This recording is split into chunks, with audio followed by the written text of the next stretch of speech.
Dober dan, moje ime je Robert Lisac in na tem kanalu raziskujemo življenje modernih samurajev.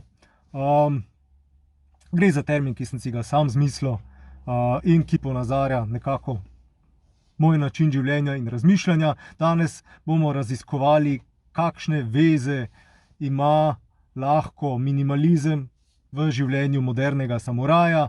Kaj pa sploh je minimalizem?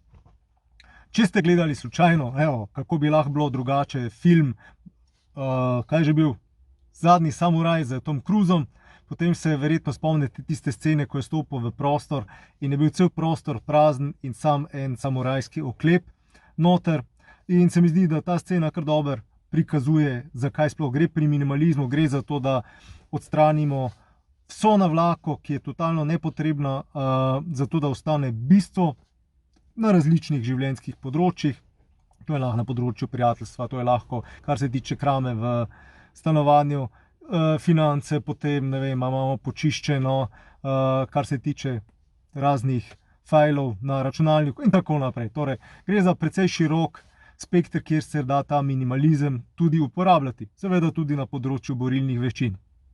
Na minimalizem sem naletel, ko sem se srečal z spletno stranjo theminimalist.com. Gre za dva simpatična možakarja, ki razpredata o minimalizmu, in zares se me je dotaknilo vse skupaj, ko sta ponudila oziroma takšen izziv, in sicer igra The Minimalist Game, pravijo oni, torej igra minimalizma.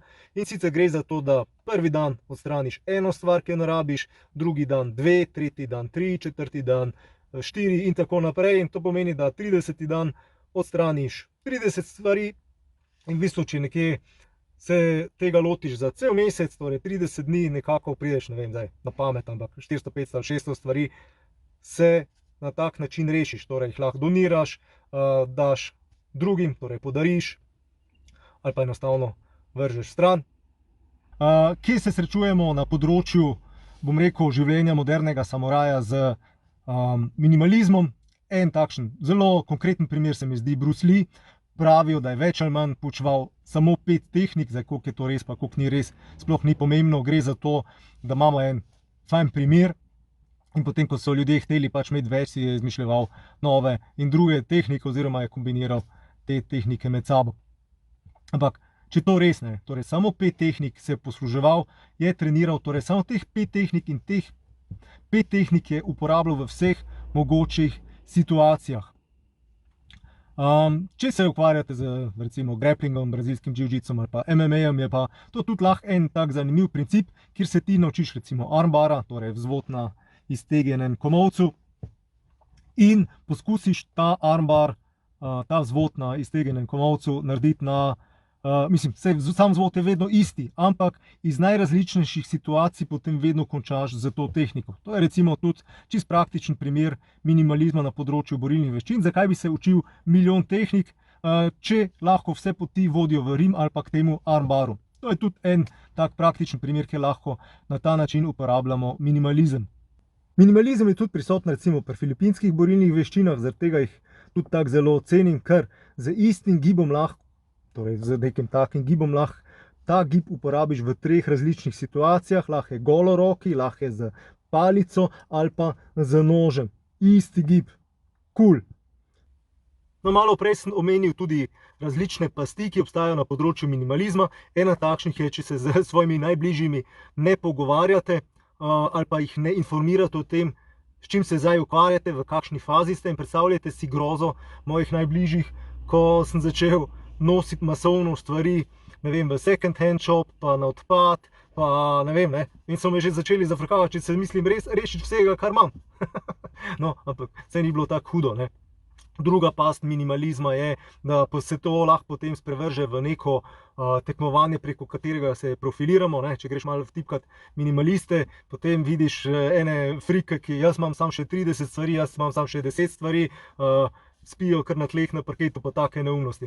Saj ne gre za to, da si z minimalizmom zakompliciraš življenje, pa po nepotrebnem trpiš, ampak da si ga olajšaš in narediš bolj preglednega, vsaj po mojem. Potem še ena past minimalizma je vsekakor tudi ta, da je to še vedno en izem, tako kot komunizem, kapitalizem, to je en način razmišljanja. In ni nujno, da je v določenih pogledih minimalizem tudi rešitev za vse. Je lahko za določene stvari, za vse pa ne. Moj prijatelj Robert Simonič vedno pravi, da situacija narekuje taktiko in taktika tehniko. Torej, če se situacija spremeni, moramo uporabljati drugo taktiko in drugo tehniko, torej drugačen pristop, po domače povedano, zaradi tega tudi minimalizem lahko včasih paše v ta kontekst, včasih pa tudi ne. Bom čisto konkreten, recimo kot moderni samuraj bom rekel, se nekako trudim po eni strani biti minimalist, tako da lahko potujem na čim lažji način, da nimam dosti navlake in da se mi ni treba za to navlako, mislim, da se mi z njo ni treba ukvarjati. Po drugi strani pa smo tudi moderni samuraji malo preperi. Preperi so bili tudi naši stari starši, konec koncev. To je zdaj pač moderni izraz za to, kar so počeli naši stari starši pred, ne vem, 40, 50 ali pa 60 leti, ki so imeli pač polno klet hrane, pa če je kdaj zmanjkalo elektrike pa vode, se niso sekirali, ker so imeli vse v kleti. In seveda, če imaš ti polno klet vložene zelenjave, pa konzerv, pa vode, pa pijače, takšne in onake, bi lahko človek rekel, zdaj pa to zdaj nisi minimalist. Ja, glede tega res ne, pa je čisto v redu, da je tako, ker jaz še vedno menim, da je fajn, če imamo doma približno vsaj za 30 dni hrane in pijače, tako da nam ni treba iti v trgovino, če zagusti. Da pa lahko zagusti, smo pa, se mi zdi, v zadnjih nekaj letih kar tudi vsi sami izkusili. No, kakšne pa so prednosti minimalizma, če vso to kramo odstranimo, tudi v fizičnem smislu. Ko sem potem končal to minimalistično igro, link za to igro bom dal spodaj v opis, tako da si lahko potem to ogledate, sicer je napisano v angleščini, ampak se boste že znašli. Igra traja tako dolgo, kot se hočeš iti in se lahko greš sam ali pa v dvoje ali pa v celi skupini in vztrajate tako dolgo, kot pač vztrajate. Prednost je pa recimo ta, ko sem se potem ločil, smo se 2 avti preselili vso svoje, oziroma moje imetje in je bilo to. Niso bili neki blazni stroški, 2 avta, vse je šlo not, kar je moje in to je bilo to. Tako da, sreča v nesreči bi rekel, ampak kaj češ. Minimalizem je tudi, bom rekel, za takšne, ki razmišljajo na nek učinkovit način. Zakaj bi treniral milijon tehnik, če se lahko lotiš po Paretijevem sistemu ene tehnike, torej ene tehnike, s katero lahko rešiš 80% vseh primerov. In na tem razmišljanju bazira recimo Tony Blauerjev sistem, potem tudi od Paul Wunaka, mislim, da je RAT sistem ali nekaj takega, in cel kup drugih sistemov, kjer ti vzameš en niz tehnik, s katerimi lahko rešiš čim več situacij. No, minimalisti tudi dajo nekako prednost doživetjem kot pa stvarem. In to je kul, recimo rojstnodnevno darilo lahko potem človeku podariš doživetje, tako kot mi ga je recimo sestra, in sva šla v Škocjanske jame, ki sem jih takrat videl prvič, in sem si to doživetje dosti bolj zapomnil, kot če bi mi dala kakšno fizično stvar. Zdaj pa kot zaključek, zaključna misel, Lao Tse je rekel, da kdor ve, kdaj je dovolj, je bogat. Dovolj tako navzgor, kot tudi navzdol. Hočem povedati, ne pretiravati, na sebi imam še sam, ne vem, ene spodnje gate in sem ultra minimalist, verjetno to ne bo glih pogojevalo neko blazno srečo v življenju. Če pa imamo milijon stvari, pa verjetno tudi ne. Neka prava mera, ki je lahko pri vsakem človeku nekje drugje, to pa ja.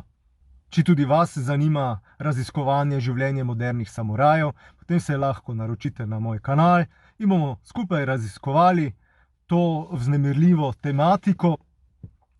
Konec koncev pa vsi moramo biti malo moderni samuraji, glede na to, kaj nas čaka verjetno v naslednjem času, v naslednjih mesecih in letih. Pa še nekaj, če želite, si oglejte še video, ki sem ga naredil pred kratkim z dr. Hosto, in sicer o dihanju, kajti če ne dihamo, smo mrtvi samuraji, to ni glih v redu. Kako pravilno dihati in vse te skrivnosti o dihanju vam bo približal dr. Milan Hosta in ta end screen, ali kako se to reče sploh po naše, tamle bo potem videti, kliknete gor in si ogledate še ta video ali pa kakšnega drugega na tem kanalu. Se vidimo v naslednjem videu. Čau!